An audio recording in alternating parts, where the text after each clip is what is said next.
When I was young, when I was the first time in Nazca, I realized that in the ground you find some lines with a white stuff. To me it looked like salt.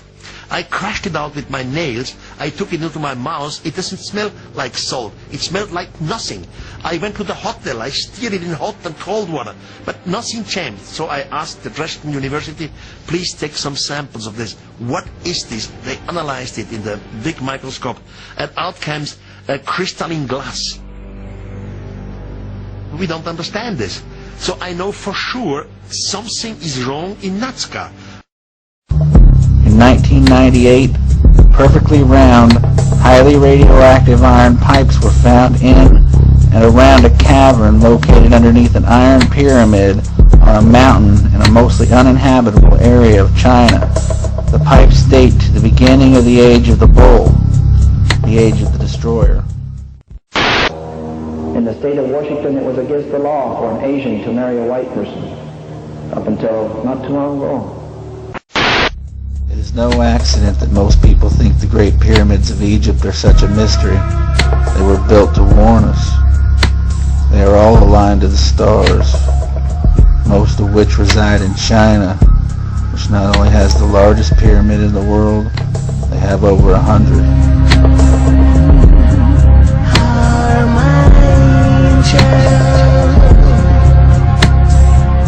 In 1912, two travel agents by the name of Fred Meyer Schroeder and Oscar Maimon for the first time ever reported these pyramids to the Western world. They stated it was more eerie than if we had found them in the wilderness. Here they have been under the nose of the world, but unknown to the Western countries.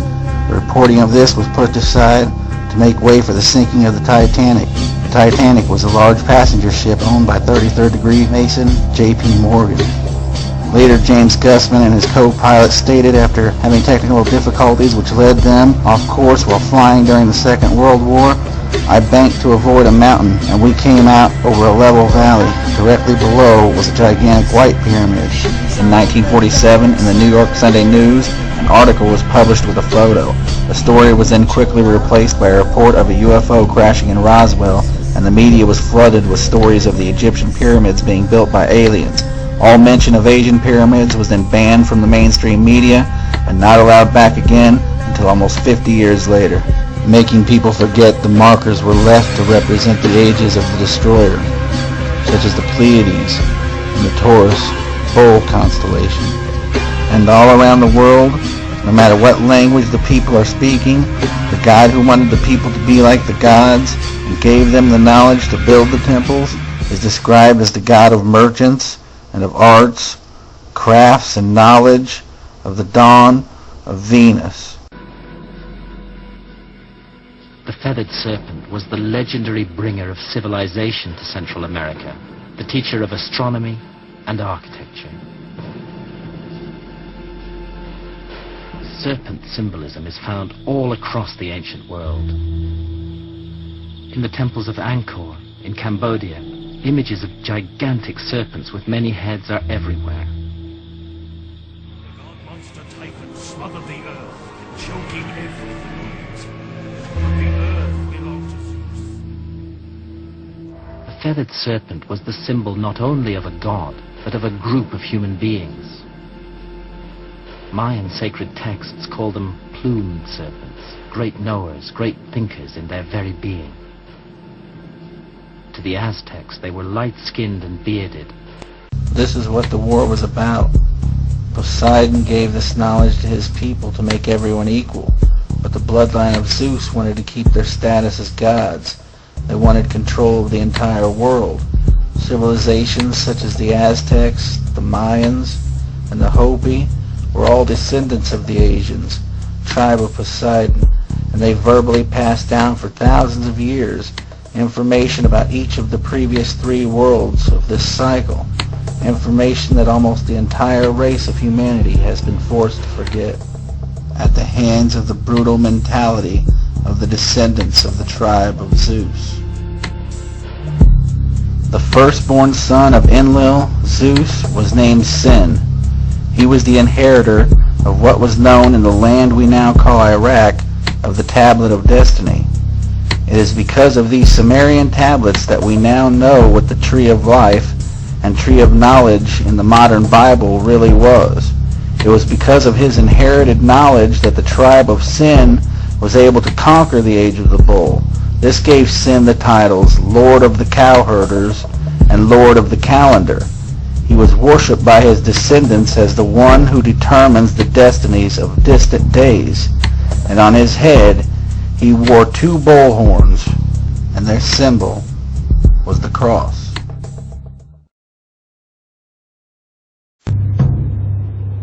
Here in central Mexico stands an ancient city that dates back more than 2,000 years. Its name, Teotihuacan, literally means City of the Gods. And located at its center is the Pyramid of the Sun. Incredibly, this pyramid's perimeter is virtually the same as that of the Great Pyramid of Giza. At Teotihuacan, here you have a giant pyramid of the sun and a giant pyramid of the moon. According to the legends, these things were built at the end of one of the destructions of the world. Each time, mankind rebuilds again. And Teotihuacan supposedly was built just at the beginning of one of these 4 worlds.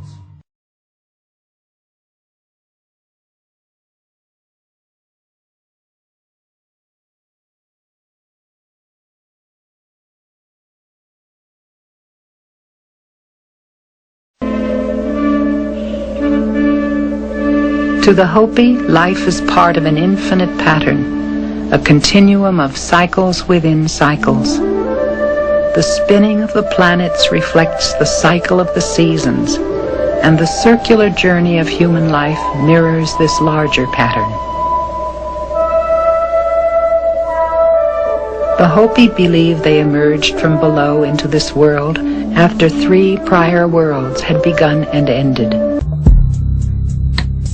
They say the earth split open, that they emerged from a new crack we now call the Grand Canyon. If you went straight through the Hopi reservation to the other side of the world, you would come out in Tibet. The Tibetan word for sun is the Hopi word for moon, and the Hopi word for moon is the Tibetan word for sun, because they're on the opposite sides of the world.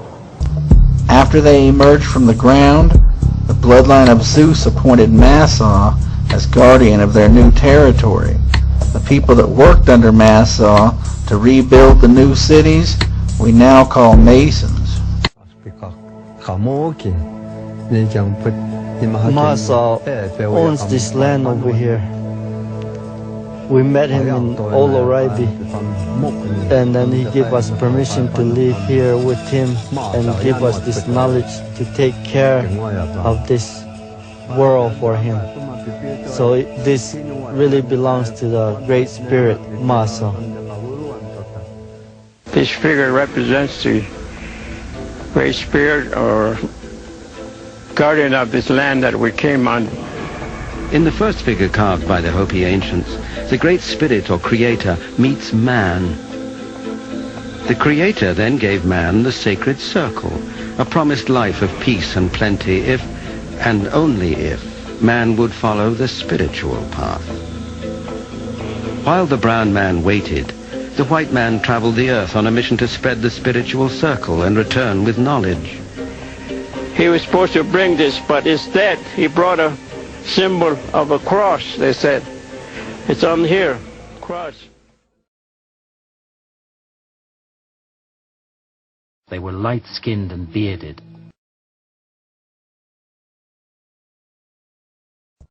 Beginning around 2200 BC, and for the next 2,160 years, on the morning of the spring equinox, the sun rose in the constellation of Aries, the Ram.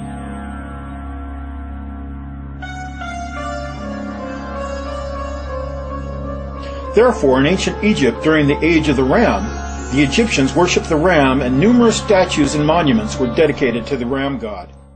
Egyptian kings, most notably King Ramesses, were associated with the constellation of Aries, the ram, and numerous statues of the ram god, including those protectively surrounding the image of Ramesses, were erected throughout Egypt and as guardians of his temple and mortuary complex.